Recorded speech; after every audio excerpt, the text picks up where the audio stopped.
pose un produit Apple dans une pièce et quelque chose change. Pas forcément parce qu'il est plus puissant, pas forcément parce qu'il est indispensable, mais parce qu'il impose une présence.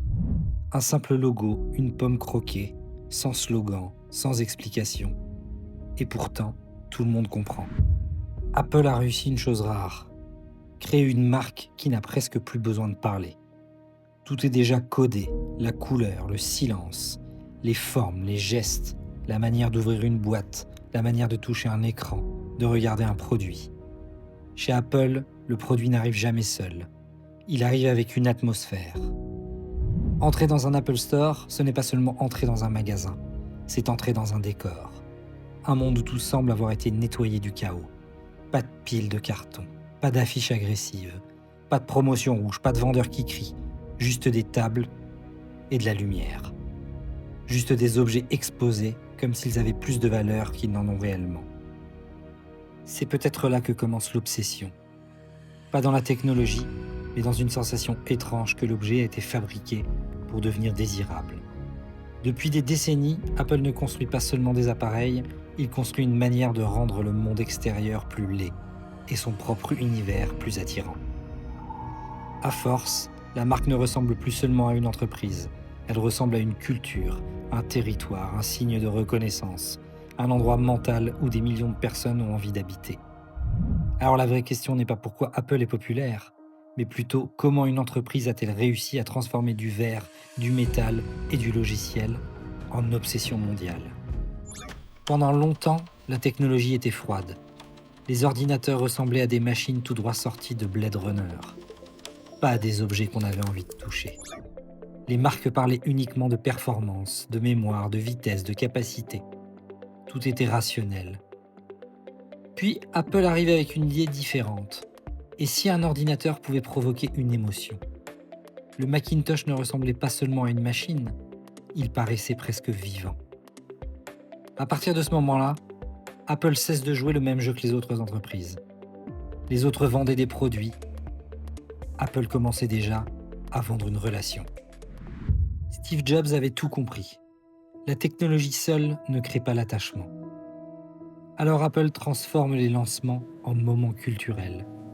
Quand l'iPhone apparaît, la salle réagit presque comme dans un concert.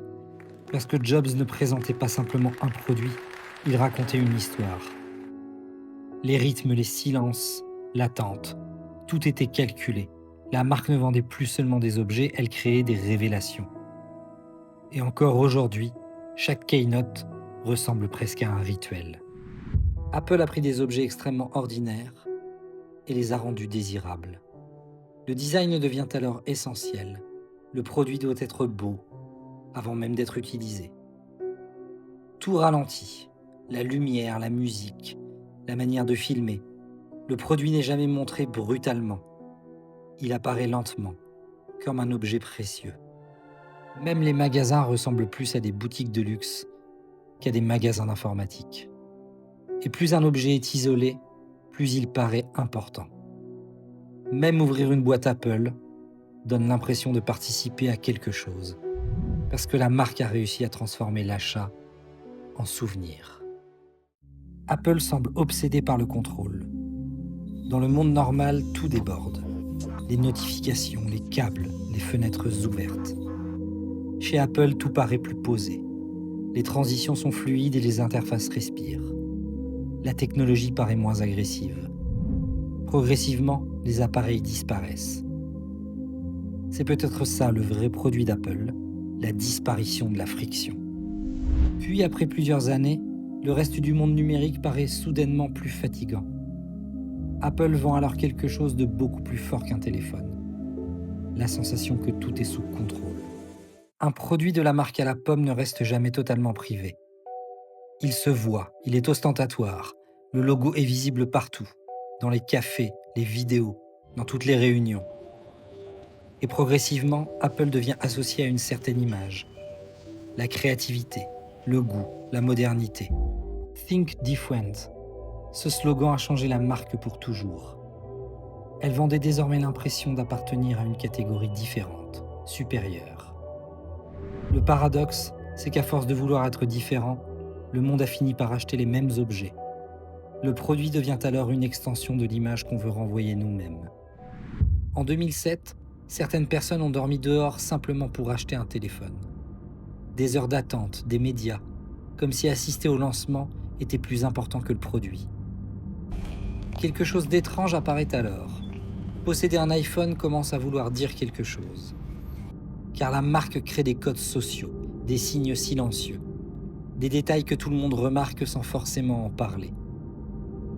Et plus Internet devient visuel, plus les objets Apple deviennent visibles eux aussi.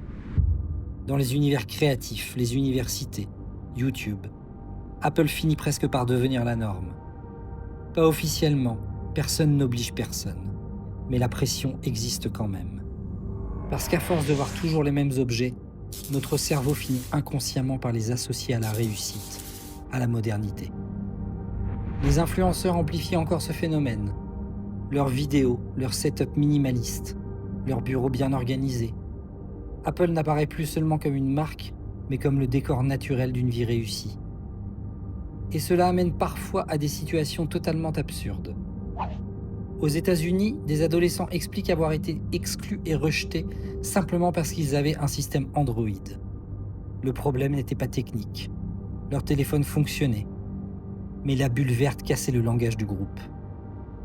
C'est sans doute là le moment où une marque devient autre chose. Quand acheter un produit ne sert plus seulement à utiliser une technologie, mais aussi à envoyer un signal. Le plus fascinant, c'est que beaucoup de gens pensent choisir Apple librement, alors qu'une partie du désir vient peut-être du regard des autres. Le pouvoir de la pomme croquée commence souvent après l'achat. Tout fonctionne ensemble sans effort. Les appareils se reconnaissent entre eux. Les fichiers circulent, les habitudes s'installent. Plus les années passent, plus cet univers devient naturel. Puis un jour, quitter Apple devient compliqué. Parce qu'avec le temps, ce ne sont plus des appareils, ce sont des photos, des messages, des notes, des souvenirs stockés dans iCloud. Toute une vie numérique organisée lentement pendant des années. Et l'idée de tout déplacer ailleurs devient soudainement épuisante. Réapprendre, reconnecter, reconfigurer. Parfois, le confort finit par devenir plus fort que l'envie de changer. On ne quitte pas seulement un téléphone, on quitte des habitudes et des automatismes. L'écosystème Apple ressemble à une cage étrange. Une cage construite avec du confort. Certaines personnes défendent la marque avec une intensité presque irrationnelle. En réalité, elles défendent surtout leur choix. Quand une marque devient une partie de ton quotidien, elle finit parfois par devenir une partie de ton identité. Et quand elle devient un langage, ceux qui le parlent n'ont plus envie d'en sortir. Pourtant, leurs produits sont chers, mais ce prix renforce souvent leur pouvoir. Car dans notre esprit, ce qui coûte cher paraît rarement ordinaire.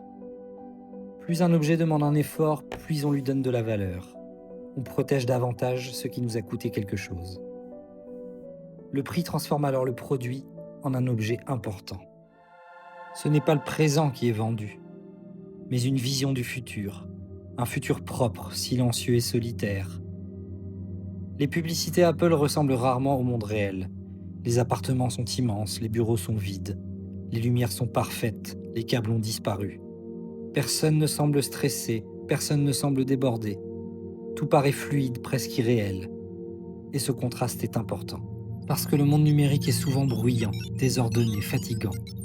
Alors Apple vend autre chose qu'une technologie, une possibilité imaginaire d'échapper au chaos moderne, même si ce n'est que pendant quelques secondes. Acheter Apple, c'est parfois acheter une petite portion de ce futur. Et ce futur paraît rassurant, pas chaotique ni agressif. Il paraît contrôlé.